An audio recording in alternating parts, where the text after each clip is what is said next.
Bueno, ¿qué dice? No me convence. Bueno, mira, la explicación la da la propia Ingrid Betancourt. No la vamos a llamar mentirosa, yo creo que debe ser veraz. Ella dice, nos estaban llevando para hacer una entrega humanitaria con nosotros. Entonces llegamos a un sitio, los miembros de la FARC nos entregaron, es decir, vale decir, nos liberaron, y entonces en ese momento nos metieron en un helicóptero, y a dos de ellos, vale decir, el gobierno de Colombia, entonces secuestró a los rehenes y después dijo que los había liberado. Sencillamente, en palabras de la misma Ingrid Betancourt, la FARC estaban liberando unilateralmente a todos esos rehenes. Los llevaban a eso. Entonces, bueno, eso es como que a ti te van a devolver un rehén y entonces te lo entregan y entonces tú agarras, te apoderas del rehén y entonces dices, lo liberé. Por Dios, oye, una operación de nuevo de falsificación mediática, pero de primera fila. Como hicieron con la fe de vida. Sí. Pidieron la fe de vida, enviaron a los correos con la fe de vida y los capturaron. Pero fíjate, Aristóbulo y Luis Brito, que no es Luis Brito García el único que sostiene esa tesis, la podemos llamar, esa apreciación. Es Ingrid Betancourt quien lo dice. No, pero además lo dice Pascual Serrano, él es periodista que escribe para la página web Rebelión, fue uno de los propiciadores, de los impulsores del proyecto Telesur. Debe estar mirando ahorita las pantallas de Telesur también para seguir de cerca la conferencia de los ministros de los países no alineados, porque está en esa línea de investigación. Y él dice lo siguiente: las FARC ya habían expresado a delegados europeos que había disposición de liberar a los rehenes. Esto es un artículo que él publica hoy en Rebelión y que concluye de la siguiente manera. Dice: en realidad sería una operación similar a la sucedida cuando el bombardeo al campamento de Raúl Reyes en Ecuador. En aquella ocasión, el gobierno de Colombia supo que se estaba gestando la liberación y prefirió eliminar militarmente a los portavoces guerrilleros, aunque se abortara esa liberación. Mientras que en este caso lo hubieran interceptado pilotando ellos la liberación para presentarla como un éxito exclusivamente militar y gubernamental. Tenemos en línea a Pascual Serrano y queremos que nos explique por qué hace esa afirmación en este artículo. Hola, buenas noches. Buenas noches. Bueno, buenas tardes ahí.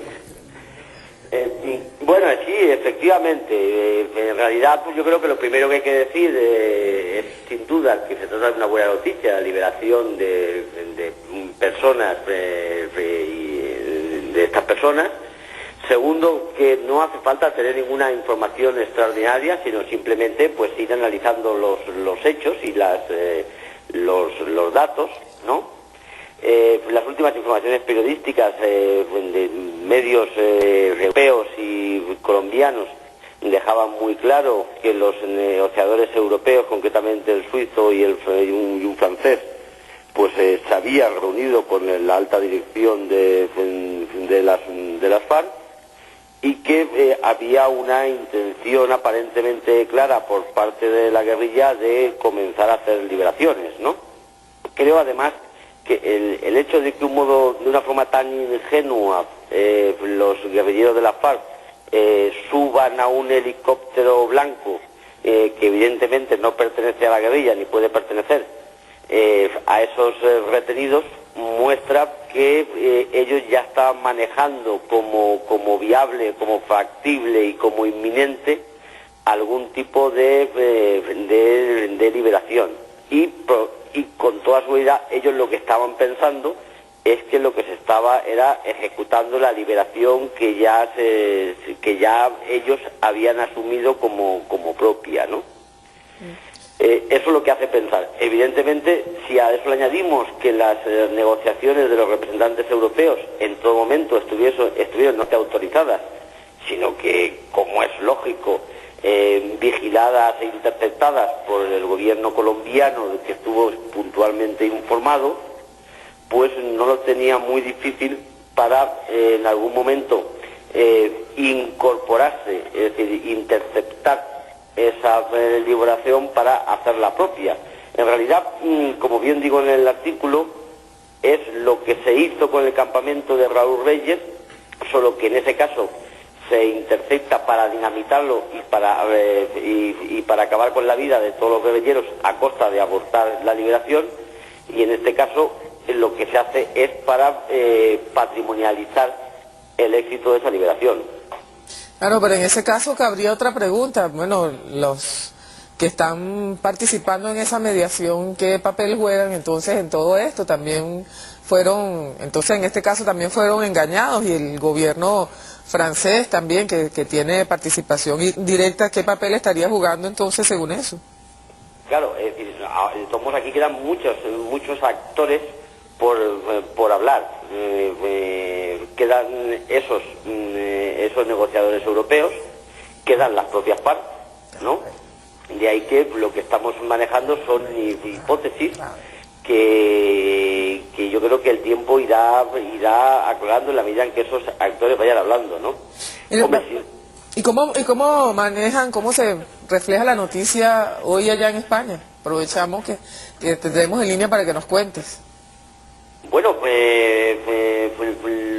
los medios españoles siempre se han caracterizado por rendir absoluta pleitesía y seguidismo para las versiones gubernamentales colombianas, y en este caso no son diferentes, ¿no? Es más, incluso el uso político que pudiese hacer el presidente colombiano se lo facilita mucho el diario El País, quien le ha faltado tiempo para incorporar en su editorial el comentario de la viabilidad de una reelección de Uribe, ¿no? Es decir, que si Uribe no se ha atrevido a hacer el comentario, ya se encargan sus voceros en España de insinuarlo, ¿no? Sí. Bueno, lo ha dicho la propia Ingrid Betancourt en una rueda de prensa que seguramente no seguiste porque, bueno, ustedes allá, tú tienes casi una madrugada, mientras nosotros estamos todavía aquí en la tarde, ¿no? Pero Ingrid Betancourt acaba de apoyar también la reelección de Álvaro Uribe en una rueda de prensa que ofreció hace poco, hace menos de una hora.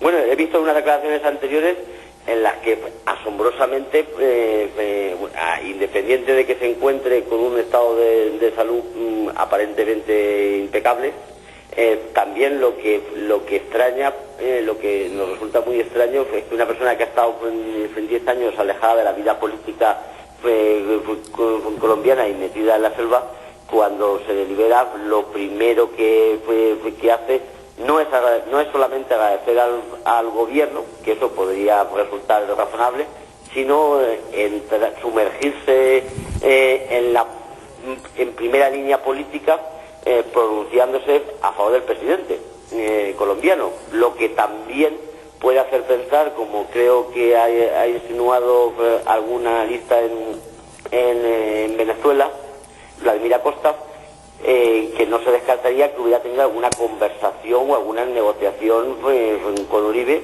para que salga de la selva con esas ideas tan claras en cuanto a la mejor opción presidencial colombiana. Yo sinceramente, si hubiera estado 10 años en la selva, no me vería muy en condiciones de hacer propuestas gubernamentales para mi país. Bueno, Pascual, finalmente un comentario corto sobre la conferencia de ministros de información de los países no alineados que se desarrolla aquí. Se está buscando una alternativa ante la hegemonía comunicacional. Están reunidos aquí en Venezuela los